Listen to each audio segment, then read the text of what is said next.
ஐயனார் துணை சிறையில் அடுத்த வாரத்துக்கான எபிசோட்ல நம்ம சோழன் இருந்துட்டு நேராக அவரோட ஓனரை பார்த்து என்னை மன்னிச்சிடுன்னு அப்படியே சொல்லிட்டு காலில் விழுந்து மன்னிப்பை கேட்குறாங்க.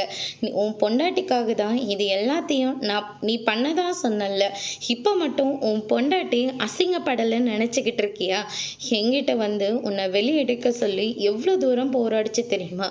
கொடுத்தவங்க கிட்டேயே திரும்ப பணத்தை வாங்கிட்டு வந்து அசிங்கப்பட்டுச்சு.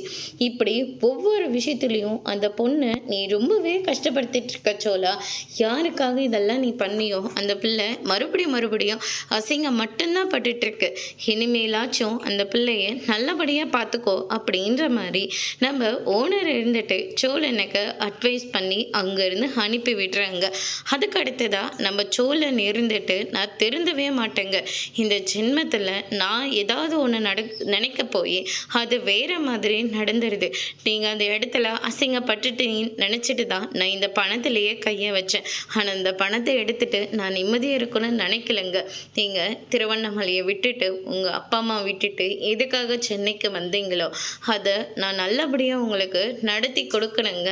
உங்களை நல்லா வச்சு பார்த்துக்கணுங்க. ஷியானி மாதிரி உங்களை நான் பார்த்துக்கணுங்க. ஆனால் நான் தான் திருந்தவனா இல்லையான்னு கூட எனக்கு தெரியலங்க. ஆனால் ஒரு விஷயங்க, இது எல்லாமே உங்களுக்காக தாங்க நான் பண்ணேன். நீங்கள் ஒரு இடத்துல அவமானப்பட்டு நின்றுட்டுருக்கிறத என்னால் பார்க்க முடியலங்க. அதனால தான் இது எல்லாத்தையுமே நான் பண்ணேன். உங்களை எனக்கு ரொம்ப பிடிக்குங்க. அதனால தான் நீங்கள் என் கூட இருக்கணும்னு ஒவ்வொரு விஷயமா பண்ண போய் அது தப்பாக போய் முடிஞ்சிருதுங்க. என்னை மன்னிச்சிடுங்கன்னு சொல்லிட்டு மன்னிப்பெல்லாம் கேட்குறாங்க. அதோட பிரம முடிச்சிருக்காங்க.